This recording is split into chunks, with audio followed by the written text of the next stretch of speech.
ওম নমঃ শিবায়। আজ মহাশিবরাত্রি। মহাশিবরাত্রি উপলক্ষে আমি আমার সকল বন্ধুদের জানাই অনেক অনেক শুভেচ্ছা। শিবপুরাণ মতে আজ এই দিনটাতে মাতা পার্বতীর সাথে নাকি ভোলানাথের বিবাহ সম্পন্ন হয়েছিল। তাই ছোটোবেলায় আমি আমার দিদার মুখে অনেক শুনেছি, তাই শিবরাত্রির দিন যদি কোনো ছেলে উপোস করে তাহলে সে পার্বতীর মতন একটা বউ পায়, আর যদি কোনো মেয়ে উপোস করে তাহলে শিব ঠাকুরের মতন একটা বর পায়। তা যাই হোক, পৌরাণিক কথা বাদই দিলাম। তা যে ভিডিওটা তোমরা এখন দেখছো এটা কিন্তু আমার শিবরাত্রি মানে আজকের ভিডিও না। আমি গতকাল চলে গিয়েছিলাম পাতালেশ্বর মন্দিরে।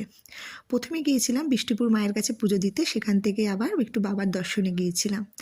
তা বাবার দর্শনে গিয়ে দেখি পাতালেশ্বর মন্দির প্রতি বছরের মতন সেজে উঠেছে শিবরাত্রির জন্য। তখনও কাজ কিন্তু কমপ্লিট হয়নি, সবাই যে যার মতন কাজ করছে।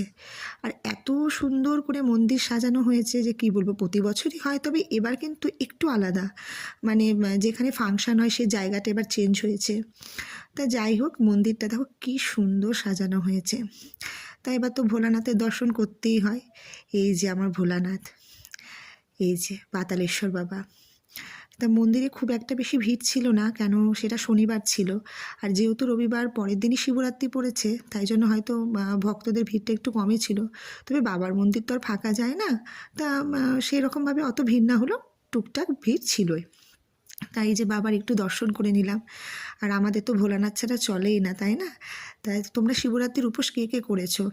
আমাদের বাড়িতে তো আমরা করেছি, আমি, আমার শাশুড়ি মা, আমার ছেলেকে এবার বললাম তুই তো এবার বোর্ড এক্সাম দিবি, এবার তোকে উপোস করতে হবে না। কিন্তু ওকে তো শোনা মানে ও কিছুই শুনলো না। বারে বারে বলছে যে না মা, একদিন উপোস করলে কিছু হয় না, আমি পড়ে নেবো ঠিক, আমি তাও উপোস করবো। তাও ঠিক আছে, ঠাকুরের কৃপা থাকলে সব কিছুই হয়। তা আমি বাধা দিইনি, আমি বললাম কি ঠিক আছে, কোনো অসুবিধা নেই, কর, কিন্তু পড়াটা কিন্তু বন্ধ করিস না। বললো না না মা, করবো। তারপরে দেখো মন্দির থেকে বেরিয়ে এসে আমরা এই দেখো চলে এসেছি, এটা হচ্ছে কাটিগঙ্গা সতীদাহ ঘাট। কি শুনে একটু ইতিহাস ফিলিংস হচ্ছে। তা তোমরা বহরমপুরে যারা থাকো তারা তো এই কাটিগঙ্গা চেনোই। সতীদাহ ঘাট মানে বেশ বুঝতেই পারছো, এখানে পৌরাণিক দিনে যে মানে ইতিহাসে যে আমরা সতীদাহ প্রথা পড়েছি সেই ঘাটের কথা এখানে বলা হচ্ছে। তো মন্দির চত্বরটি তোমাদের সব দেখানো হলো। তবে মানে আজকে শিবরাত্রির দিন কিন্তু খুবই ভিড় হয়।